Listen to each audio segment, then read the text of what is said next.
tuli mwezi gwa mukaaga ennaku z'omwezi ziri 9 22 ebeera Heroes Day lunaku lw'abazira amakya g'olunaku olwaleero wali Nakasero basobodde okuba tebategeezeza nti omukulu afande Major Gen.Kasirye eggwanga waswa atufuddeko yazaalibwa 1952 abamujjukira obulungi omukulu oyo afande Kasirye eggwanga era ng'obulwadde busobodde okuba ate nga mutawaanya bubaddemu obuzibu bw'okussa bumulumidde ebbanga omukulu oyo afande Kasirye eggwanga okusoma kwe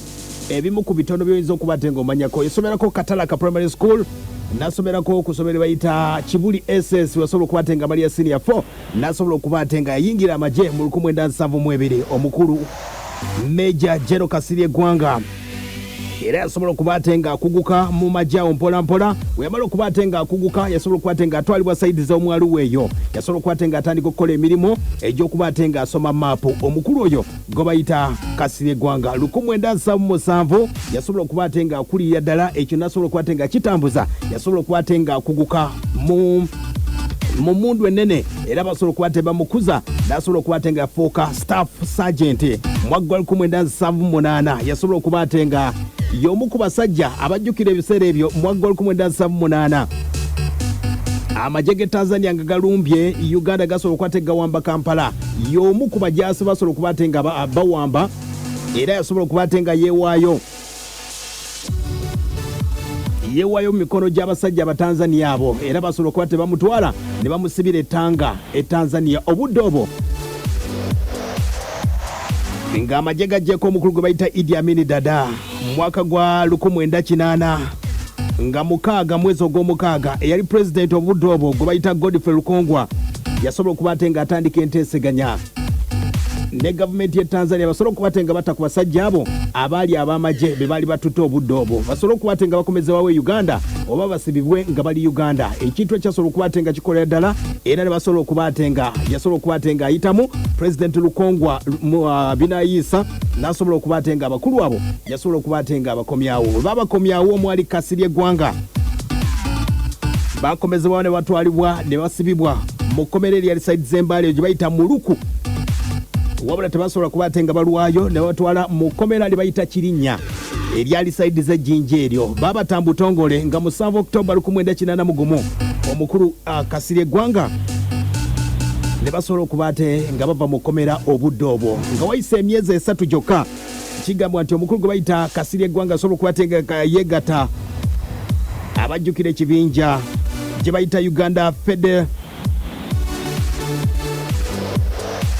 bayita Uganda Freedom Army oba gye bayita UFA ey'omugenzi gwe bayita Andrew Kayira yasobola okuba ate nga yeegattako omukulu oyo ne basobola okuba ate nga basaanyawo barakisi mujjukira obulungi ennyo ezaali n'ey'omu lubiri ne basobola okuba ate nga bagisaanyaawo tuli ku mukulu munywanyi waffe Kasirye eggwanga atufuddeko amakya g'olunaku olwaleero ebitono by'oyinza okuba ate nga ogatta ku byosobodde okuba ate nga owulira ku munywanyi waffe gwe bayita Kasirye eggwanga ng'embeera esobodde okuba ate nga etambula nga yeegasse ku kibiina ekyo eky'omukulu gwe bayita omugenzi Andrew Kayira era ng'omulimu omukulu asobola okuba ate nga aweebwa nga basobodde okuba ate nga balumba balakisi obudde obwo yali mu lubiri ng'omulimu gwe bawadde kuba ate nga basaanyawo buli musirikale eyali mu balakisi eyo mu mbeera basobola okuba ate nga etambula Kasirye eggwanga bamuteekako nga y'omu ku bayeekera abaali banoonyezebwa obudde obwo olw'embeera gyesobola okuba ate nga akola era mu mbeera eno yasobola okuba ate nga muyamba mukulu we bamuyitanga Lieutenant James Kasirye yali muvuzi wa nnyonyi obudde obwo mu magye era yasobola okuba ate nga amubuzaawo yasobola okuba ate nga amubuzaawo ku baali bamunoonya obudde obwo era embeera basobola okuba ate nga etambula bakwata muganda gwe bayita Lieutenant James Kasirye ne bamubuuza akana n'akataano bamubuuze Kasirye eggwanga aliwa muto ali luddawa teyasobola kuba ate nga ayogera bambonyaabonya bitya ne basobola okuba ate nga mu mbeera eyo muganda wa Kasirye eggwanga bamutta era yafa tayogedde Kasirye eggwanga gy'ali mu mbeera ey'obukwambwe Kasirye eggwanga yasobola okuba ate nga ava gyali yeekwese mu busungu obukambwe ennyo yakomawo ne yeegatta ku mukulu gwe bayita Kayira ku kibiina kye bayita UFA n'abajaasi 65 ne basobola okuba ate nga batandika okuba ate nga balumba saidi z'emawokota mu bende yonna nga banyagiriza ekyo kye bayita emmundu mu mbeera yasobola okuba ate nga etambula Kasirye eggwanga twogerako mwaggwa 1985 yeegatta ku kibiina gye bayita bagiyita NRA oba oyinza okiyita National Resistance Army yali ekulira omukulu Yoweri Kaguta Museveni. Akadde kano President Museveni abadde munywanyi w'enfanfe era paka gwa mwaka gwa 1986 yali akulira ekibinja ekyali kikozesa emmundu ennene. Mu mbeera eyo yasobola okuba ate ng'etambula. Mwaka gwa 1986 nga basobodde okuba ate nga bawamba ne mukulu President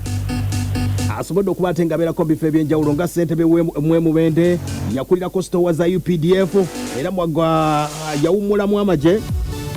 Yali January nga 31 yawummula amagye ku ddaala lya Brigadier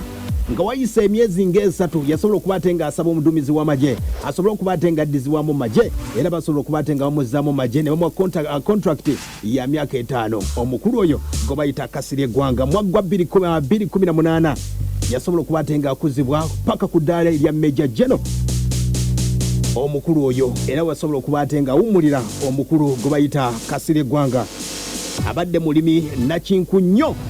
era nga abadde alimira side z'Emubende, side z'Emukono, Luweero yonna bimisonga byemusobodde okuba ate nga mutambula nabyo byemusobodde okuba ate nga bimanya mu mbeera yonna ng'osobodde okuba ate nga etambula. Ffe we tutambulidde wano mu nsonga z'abayimbi asobodde kuba ate nga afaanana atya mu mbeera ng'osobodde okuba ate nga etambula. Kasirye Ggwanga yoyo ebitono ennyo byenkuwaddeko bye bitono byensobodde okuba ate nga noonyamu mu mpolampola byojja okuba ate nga oyongerezaako bye bajja okuba ate nga bagamba. Kasirye Ggwanga twogerako gye buvuddeko ndooza mwaka nga mulambo omukyala gwe bayita Catherine Kusasa tayinza kwerabira mukulu ono. Yakuba emmotoka y'amasasi olw'embeera nti abaana baali bagivuga obudde obwo agamba nti baali batamidde nga bayinza okukola embeera etaali nnungi. Kasirye Ggwanga wuuno ng'ayogera ku mbeera eyo mwaka mulamba. Oyo omukazi musiru Kusasa, she looks like a toad. She's an idiot. Yeah, she messed up. She really messed up. They shouldn't get drunk and drive about. And they messed up with my son. She abused me in public. I was really trying to settle down. Kirira amazimo bagana. Oyo omukazi musiru yakozesako erinnya lyange ng'akoze accident. That is 3 years ago. Ne bankubira naga honey ne muga who is hunting me. Naga kwata ono ogenda okukwata nakwata wa police akoseze nnyo ne muga ntokewa bibi yetu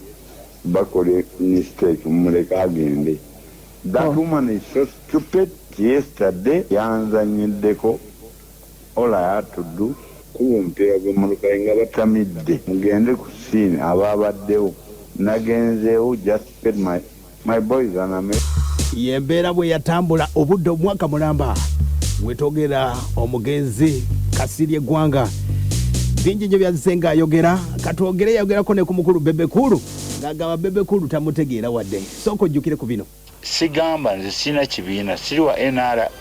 simanyi NRM siri wa DP siri wa FDC siri wa kibiina kyonna naye oba mwagala okutaataaganya eggwanga lye mbatunuulidde 2020 tuzanye kati yayo nakalulu oyo